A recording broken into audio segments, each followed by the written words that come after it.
Hi, this message is specifically to Yatir beginners, white beginners, and alphabet.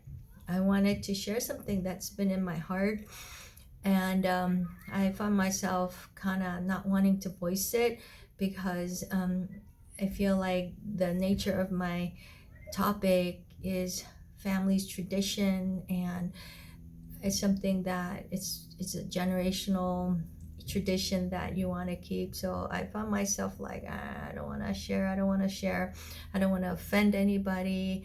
I know they mean as fun and they'll perceive it this and that, but I feel like I do need to bring it to your attention.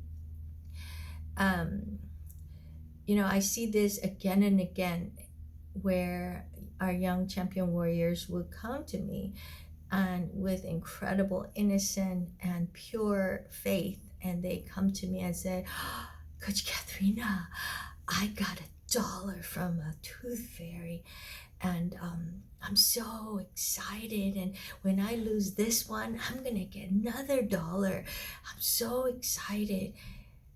And I just look at their face, and they believe in it, they believe in tooth fairies. And they would tell me about Santa Claus and what kind of present they brought. And I know parents mean well, and they believe that one day they realize it wasn't real, but it's for fun. And they assume we believe that our children just adapt and transition in the name of fun. But I just want you to know that there is an initial shock, and that shock of breaking trust is very, very serious. I hope you don't think that I'm over dramatizing or making bigger than life, but I've seen it many times. And of course, they're going to say, oh, I know it's for fun, or yeah, it's no big deal. I still do it because I still like the presents, or I like the money, or the chocolate, Easter Bunny. And, somehow it seems like they transition well, and now they're doing it as tradition or for fun. But I want you to know it does great damage, initial breaking of the trust and the innocent faith that they have to believe in the parents, whatever they say. And without exaggerating, it really does an impact. And sometimes you kind of wonder, how does that play into how they continue their life, continue with their ability to trust, ability to believe in the supernatural?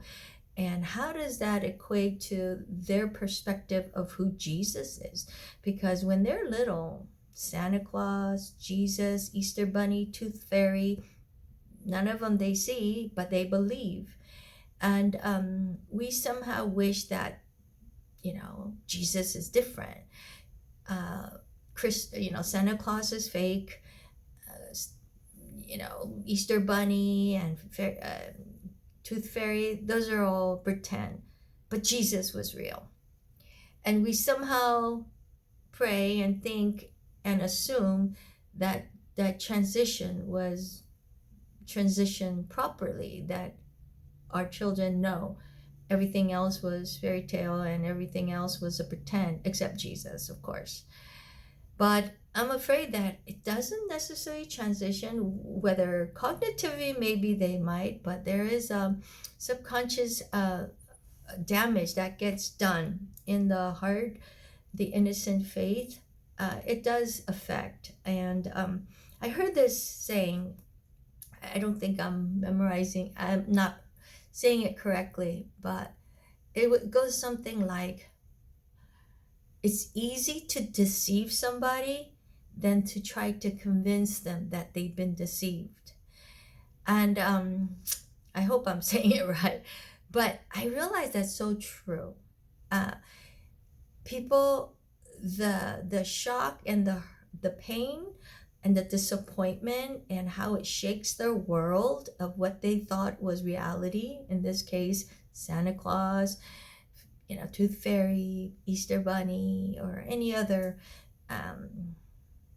character that we present to them as real. When that world gets shaken, that pain and that shock is so big that when they were to be told something that they believe to be not true, it's almost like they don't want to revisit the pain, the trauma, the shock, that they hold on to even a lie. Even a lie, they hold on to it because of the association of pain. They don't want to go there. So they find themselves defending for what they believed it was true. So I just want to encourage parents, please reconsider before you introduce or continue with your champion warriors about tradition of Tooth Fairy or Easter Bunny or even Christmas. Jesus, not Jesus, like Santa Claus. I want to ask you, please reconsider and talk to God about it to seek God's wisdom. I don't know if it's worth jeopardizing their faith. So anyway, that's my thought. Please forgive me if I offended anyone, but I share this strictly in love because, as I work with young people, how precious their pure faith is. And my desire is to keep that faith pure and innocent and untainted, unjaded as possible, so that they have opportunity to grow their faith in the Lord in the most purest way without being wounded or jaded. So please pray. And if you agree with me, I ask you consider sharing it with them, saying, Mommy and Daddy, we're sorry for not telling you the truth, but we did it because we thought it would be fun. We wanted you to have fun of this and that, but we want you to know that's not real. And I realize it was wrong of Mommy and Daddy to pretend that as if it's real. And anyway, I don't know if this message is coming across, and I knew it was a hard subject to talk about, but I hope you hear my heart, and because they will find out soon. And I remember my nephew, when he found out that for the first time, that his mom and dad was lying. Unfortunately, he heard it in the playground, and he came home really confused. And he came home and asked me, and I said, ask your mom and dad, because I knew where my sister stood.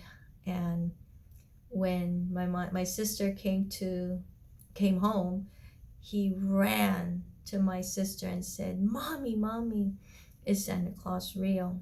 And she looked at me saying, did you tell him? And I said, I didn't.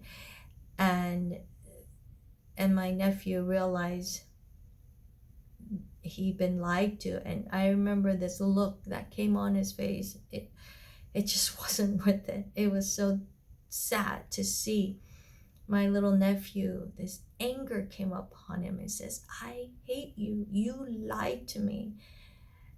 And then he had this other look on his face saying, but who ate the cookies?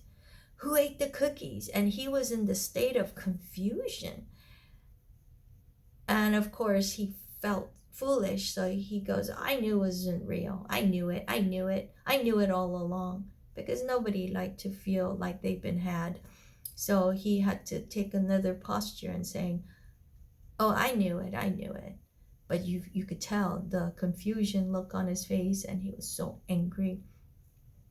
And I kind of wonder, how did it affect his faith?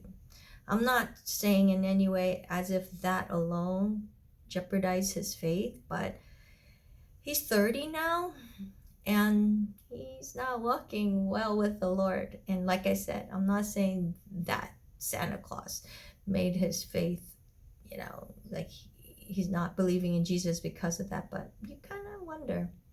I still wonder.